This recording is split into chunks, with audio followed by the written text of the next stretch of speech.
नमस्कार दोस्तों, स्वागत है आप सभी का आपके आरोही यूट्यूब चैनल पर।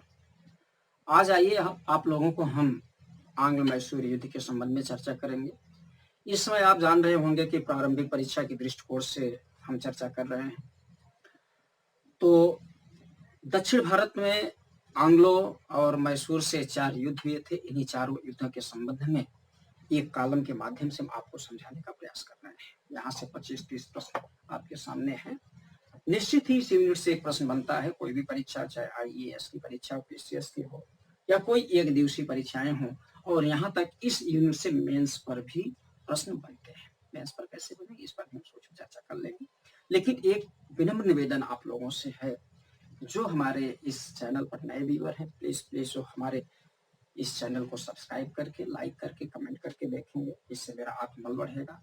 और जो हमारे पुराने सब्सक्राइबर हैं, प्लीज उनसे एक विनम्रता पूर्वक निवेदन है, प्लीज अपने मित्रों से कह के, यदि मेरा यह मैटर अच्छा लगता हो, अपने मित्रों से कह के, साथियों से कह के, सहयोगियों से कह के, प्लीज एक सब्सक्राइबर बढ़ाने का प्रयास करें, ताकि हम इस कारवां को बहुत लंबे समय तक बड़े आसानी से लेके चल सकें। आप लोगों की अति कृपा होगी। आइए हम समय इधर उधर ना करके सीधे हम पॉइंट पर बात करते हैं। जैसे आप जानते हैं, दक्षिण भारत में कुल 4 आंग्ल मैसूर युद्ध लड़े गए थे। यहाँ से प्रश्न बनते हैं। पहला प्रश्न बनता है कि प्रथम आंग्ल मैसूर युद्ध कब हुआ था। प्रथम आंग्ल मैसूर युद्ध के समय मैसूर का शासक कौन था, उस समय गवर्नर कौन था, और इस मैसूर युद्ध की विशेषता क्या थी, और इस विशेषता के साथ साथ किस वर्ष में कौन सी संधि हुई थी जिसके माध्यम से आंग्ल मैसूर की समाप्ति हुई थी। यहाँ से प्रायः कूट में प्रश्न बनते हैं, तो उसको आप देखने का प्रयास करिएगा। प्रश्नों का भी हम अवलोकन करवाएंगे। आइए देखते हैं कि प्रथम आंग्ल मैसूर युद्ध का टाइम ड्यूरेशन 1767 से 1769 है। ये जो पहले कॉलम है प्रथम आंग्ल मैसूर का, ठीक है, 1767 से 1769। उस समय मैसूर के शासक हैदर अली थे। हैदर अली के बारे में विशेष परिचर्चा पीछे की वीडियो में कर चुके हैं, उसको आप लोग प्लीज देख लीजिएगा, बहुत लाभकारी वीडियो है। उसके बाद देखा जाए तो इस समय यहाँ का गवर्नर था लॉर्ड वायरलेस्ट था। और इस युद्ध की सबसे बड़ी विशेषता थी कि जैसे दक्षिण भारत का हम मैप का अवलोकन आपको करवाए थे, तो हम बताए थे एक तरफ जहां निजाम थे, वही दूसरी तरफ मराठे थे, तीसरी तरफ मैसूर का शासक, उसके बाद फ्रांसीसी, कर्नाटक के नवाब और अंग्रेज भी थे। इस तरह से 6 शक्तियों के बीच में यहाँ बैलेंस बनाने की जरूरत थी, और 3 शक्ति सदैव एक दूसरे के साथ रहे। इस प्रकार से यहाँ पर हरदम ट्रिपल अलायंस बनते रहे। और पहली विशेषता थी कि दक्षिण भारत में यहाँ हैदर अली के विरुद्ध एक अलायंस बना, जिसमें देखें एक ट्रिपल अलायंस बना। इस ट्रिपल अलायंस में एक तरफ निजाम थे, वहीं दूसरी तरफ अंग्रेज, और तीसरी तरफ मराठे थे। यह ट्रिपल अलायंस प्रथम आंग्ल मैसूर युद्ध में बना। और पूछा जाता है कि प्रथम आंग्ल मैसूर युद्ध में अलायंस किसके विरुद्ध बना था, इसके कूट में पूछे जाते हैं। तो जब ये 3 अलायंस बन गए, ट्रिपल अलायंस बन गए हैदर अली के खिलाफ, हैदर अली सूझबूझ से का परिचय देते हुए इस अलायंस को तोड़ने का प्रयास किया। जैसे हैदर अली ने इसमें मराठों को धन देकर उनको इस अलायंस से अलग किया, और निजाम को भूमि का लालच, उत्तरी सरकार की जमीन या भूमि का लालच देकर उनके अलायंस से अलग किया। इसके बाद अंग्रेज अकेले पड़ जाते हैं, ये कर्नाटक के नवाब या आरकाट पर हमला करके वहां विजय कर लेते हैं। इसमें संधि होती है, कंपनी पराजित होती है। दक्षिण भारत में पहली बार कंपनी या ईस्ट इंडिया कंपनी या अंग्रेज किसी शासक से पराजित होते हैं। यह प्रथम आंग्ल मैसूर युद्ध की सबसे बड़ी विशेषता रही। इसके बाद इस युद्ध के बाद एक संधि होती है, जो ईस्ट इंडिया कंपनी के लिए अपमानजनक भी होती है। पूछा जाता है कि प्रथम आंग्ल मैसूर युद्ध के समय कौन सी संधि हुई थी और उसका वर्ष क्या था। तो आपको याद रखना है, प्रथम आंग्ल मैसूर युद्ध के समय मद्रास की संधि हुई थी, जिसका टाइम ड्यूरेशन 1769 है। इसमें सबसे बड़ी बात थी कि कैदियों व विजित स्थानों की अदला बदली की गई। जो कैदी अंग्रेज या मैसूर के शासक हैदर अली अपने पोजीशन में ले लिए थे, जीत लिए थे, या जो जमीन जीत लिए थे, उनकी अदला बदली कर दी गई। इसके बाद यहाँ एक और प्रतिरक्षात्मक संधि हुई। प्रतिरक्षात्मक संधि ये थी कि मराठे उस समय उनका मनोबल बढ़ा हुआ था। मराठों के विरुद्ध अंग्रेजों ने हैदर अली की मदद करने की वचनजीत दी, और जब उस वचन से मोह भंग इनका हैदर कंपनी का हुआ या उनकी मदद नहीं कर पाए, तो ऐसी स्थिति में दूसरे आंग्ल मैसूर युद्ध का कारण बना। फिर आप इसको समझें, यहाँ आपको देखना, चार्ट को अच्छे से देख लें। युद्ध, शासक, गवर्नर, संधि और युद्ध की विशेषताएं। युद्ध की विशेषताएं में ट्रिपल अलायंस की चर्चा की जाती है, और सबसे महत्वपूर्ण विशेषता है कि कंपनी की अजेयता समाप्त हो गई। आइए हम दूसरे आंग्ल मैसूर युद्ध की बात करें। दूसरे आंग्ल मैसूर युद्ध की बात कर ली जाए। दूसरा आंग्ल मैसूर युद्ध 1780 से 1784 के बीच में लड़ा गया। 1780 और 1784 की स्थिति का अवलोकन करें तो यह वैश्विक परिप्रेक्ष्य में एक बहुत ही परिवर्तनकारी घटना घटी। वह परिवर्तनकारी घटना थी कि अमेरिकी क्रांति।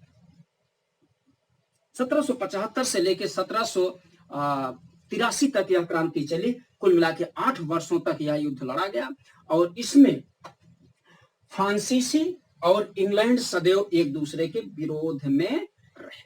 जब फ्रांसीसी और इंग्लैंड एक दूसरे के विरोध में रहे, ऐसी स्थिति में भारत में भी फ्रांसीसी बस्ती अपने क्षेत्र को कब्जा करना चाहे या अपने महत्व को बढ़ाना चाहे, ठीक उसी प्रकार से अंग्रेज भी यहाँ चाहे।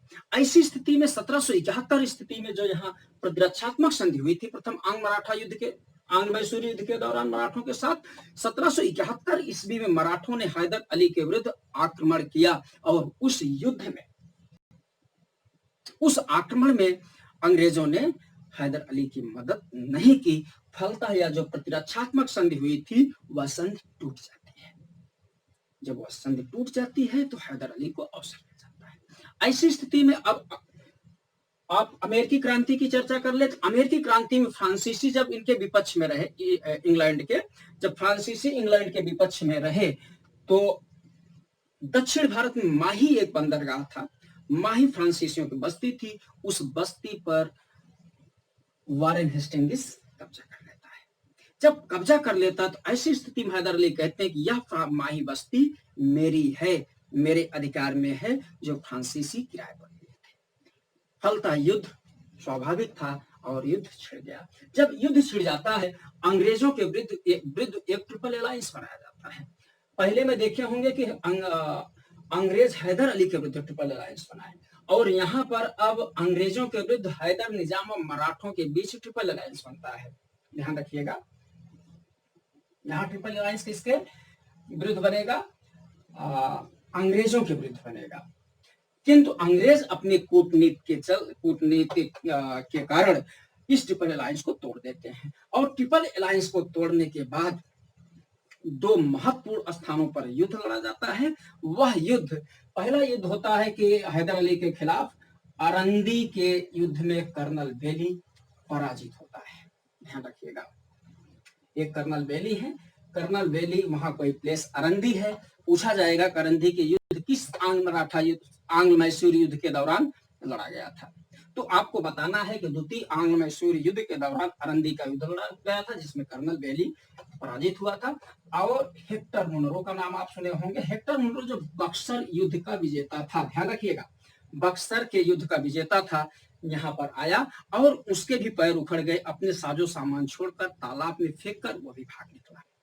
ऐसी स्थिति में बंडीवास का विजेता, ध्यान रखिएगा, बंडीवास का युद्ध का विजेता था आयरकूट।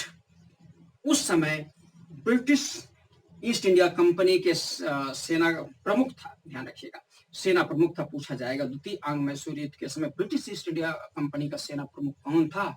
सेना प्रमुख उस समय आयरकूट था। आयरकूट को वारेन हेस्टिंग्स ने भेजा दक्षिण भारत, और पोर्टो नोवे के युद्ध में आयरकूट ने, ध्यान रखिएगा, नवंबर 81 में, कब? नवंबर 1781 में पोर्टो नोवो के युद्ध में आयरकूट ने हैदर अली को पराजित किया और हैदर अली घायल हुआ।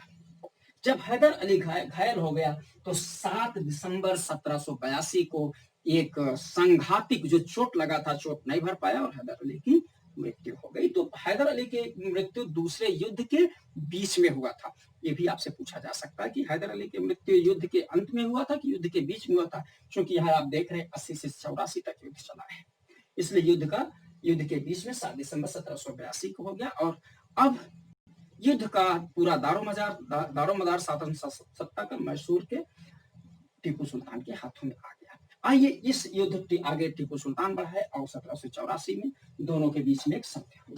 अब देखा जाए कि यहाँ से पूछा क्या प्रश्न जाएगा, आपने पृष्ठभूमि उसका देखा। यहाँ पूछा जाएगा द्वितीय आंग्ल मैसूर युद्ध 1784, इसमें हैदर अली और टीपू दोनों लोगों ने भाग लिया। उस समय गवर्नर जनरल वारेन हेस्टिंग्स थे। यहाँ पर 1784 में एक महत्वपूर्ण संधि की जाती है, मंगलौर की संधि, मोस्ट इंपॉर्टेंट मंगलौर की संधि। तीनों को कोट पूछा जाएगा, कोट मिलाने के लिए आता है, इसको देख लीजिए, मैं प्रश्न भी बनाऊंगा। तो मंगलौर की संधि करता है लॉर्ड मैकार्टरनी और टीपू सुल्तान के बीच। लॉर्ड मैकार्टरनी और टीपू सुल्तान के बीच मंगलौर की संधि होती है। मैकार्टरनी और टीपू सुल्तान इस पर सिग्नेचर करते हैं। किंतु ध्यान रखिएगा, किंतु इस युद्ध से वारेन हेस्टिंग्स संतुष्ट नहीं था और मैकार्टरनी के बारे में एक इन्होंने बड़ा अजीब सा शब्द निकाला। एक कथन कहा, मैकार्टरनी कैसा आदमी है, मैकार्टरनी कैसा आदमी है, यह तो कर्नाटक को भी खो देगा। अर्थात जो संधि किया था वह संधि वारेन हेस्टिंग्स के लिए अपमानजनक लगी थी। इसमें बात क्या थी? इसमें बात थी कि एक दूसरे के प्रदेश वापस कर दिए गए थे, जो वारेन हेस्टिंग्स को नाक मार लगा था। ठीक है, इस प्रकार से द्वितीय आंग्ल मैसूर युद्ध से संबंधित महत्वपूर्ण बातें थी। आइए तृतीय आंग्ल मैसूर युद्ध की बात कर लेते हैं।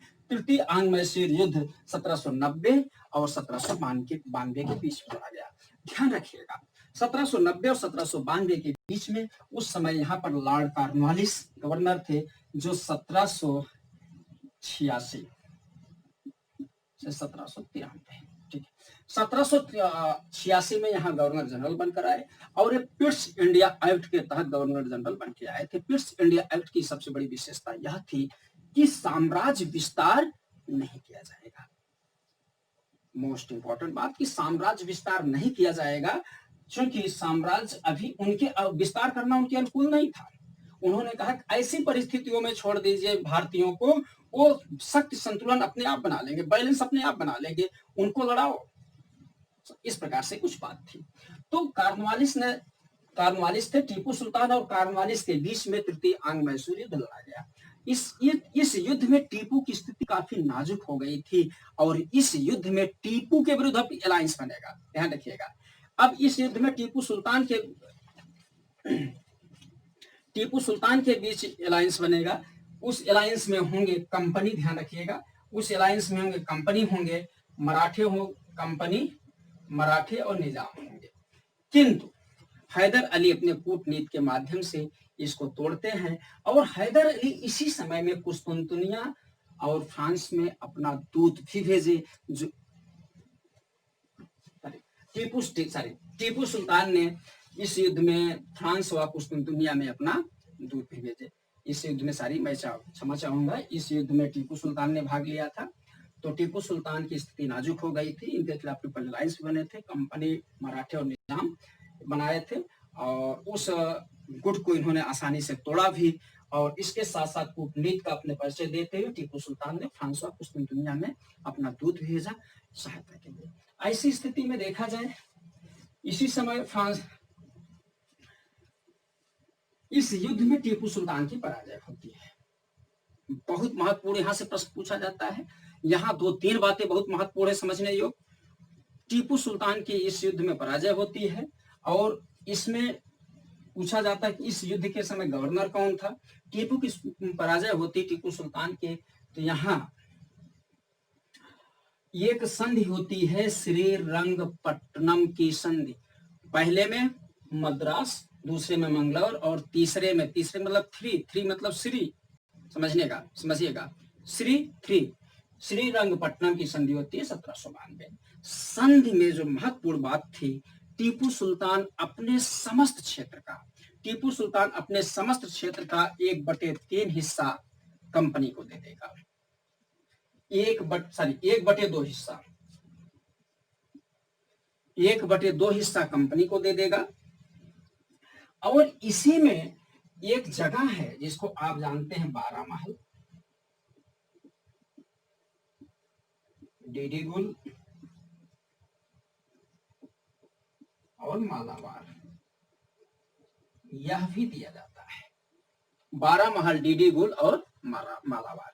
जो बारामहल, डिडीगुल और मालाबार का हिस्सा कंपनी को मिलता है, इसी क्षेत्र में, दक्षिण भारत में, ध्यान रखिएगा, इसी क्षेत्र में दक्षिण भारत में सबसे पहले रैयतवाड़ी व्यवस्था चलाई गई टॉमस मुनरो द्वारा, एक प्रयोग के तौर पर।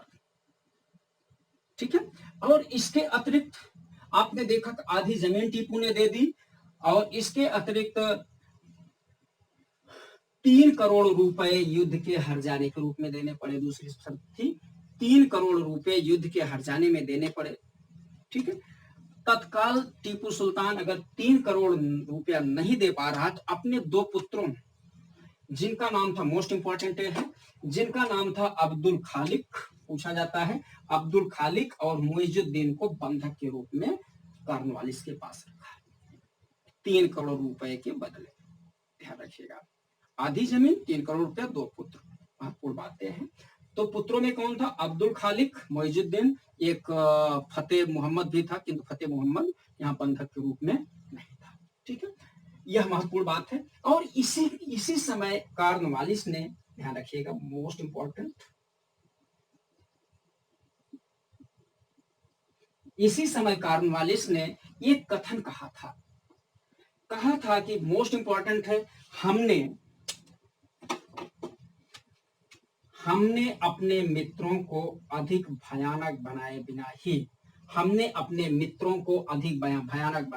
बिना ही अपने शत्रु को लाभदायक रूप से लंगड़ा बना दिया। ठीक है, ये पूछा जाता है कि यह कथन किसका है और किस आंग्ल मैसूर युद्ध के दौरान कहा गया है। तो आप जानते हैं, इस समय गवर्नर जनरल कॉर्नवालिस थे। कॉर्नवालिस ने कहा, हमने अपने मित्रों को अधिक भयानक बनाए बिना ही अपने शत्रु को फलदायक रूप से लंगड़ा बना दिया। तीसरे आंग्ल मैसूर युद्ध के दौरान कॉर्नवालिस साहब ने कहा है। यह कथन मोस्ट इंपॉर्टेंट है, आपसे कई बार पूछा गया, फिर पूछे जाने की संभावना है। IAS मेंस में यह लिखने के लिए भी आया हुआ है। ठीक है, अब आइए देखते हैं इसी में चतुर्थ आंग्ल मैसूर युद्ध। चतुर्थ आंग्ल मैसूर की बात की जाए तो चतुर्थ आंग्ल मैसूर युद्ध का टाइम ड्यूरेशन 1799 ईस्वी है। 1799 ईस्वी, इस समय यहाँ शासक टीपू सुल्तान थे और यहाँ का गवर्नर जनरल इस समय हैदर अली था। ध्यान रखिएगा, शासक टीपू सुल्तान थे और गवर्नर बेनज़ली था। ठीक है, और इसके बाद इस युद्ध की सबसे बड़ी विशेषता थी कि टीपू इस युद्ध में मारा गया। मैसूर पर पुनः, मोस्ट इंपॉर्टेंट, जिस प्रकार से मराठों को पराजित करने के बाद कंपनी ने शिवाजी के एक वंशज प्रताप सिंह को गद्दी पर बैठाया, उसी प्रकार से दक्षिण भारत में मैसूर राजवंश को कंप्लीटली इन्होंने खत्म नहीं किया, वो अपने सहायक के रूप में। ठीक है, तो यहाँ मैसूर पर पुनः वाडियार वंश, ध्यान रखिएगा, पुनः वाडियार वंश का शासक 2 वर्षीय बालक था जिसका नाम था कृष्णराज। कृष्णराज को गद्दी पर बैठाया और टीपू के परिवार को बेल्लौर के किले में कैद कर दिया। और यही बेल्लौर के किले में 1805 में बेल्लौर का सैनिक विद्रोह भी होगा। और बेलजली ने इस संबंध में, इस युद्ध के संबंध में जब जीतने के बाद एक मोस्ट इंपॉर्टेंट कथन कहा था, अब पूरब का साम्राज्य मेरे कदमों पर है। ठीक है, ये भी पूछा जाता है किसने कहा? टीपू सुल्तान ने कहा, अब पूरब का साम्राज्य मेरे कदमों पर है। टीपू सुल्तान इस युद्ध में मारा गया। बेलजली की इस कथन को याद रखिएगा। लेकिन इसमें सबसे बड़ी बात यह थी, इस युद्ध में कोई संधि नहीं की गई थी, क्योंकि टीपू सुल्तान जब मार दिए गए, इसमें संधि की कोई बात ही नहीं थी। इस प्रकार से यह आपके चारों महत्वपूर्ण युद्ध हुए और इससे संबंधित महत्वपूर्ण प्रश्न रहे, इनको आप देखें, लाभान्वित हो। नमस्कार, धन्यवाद।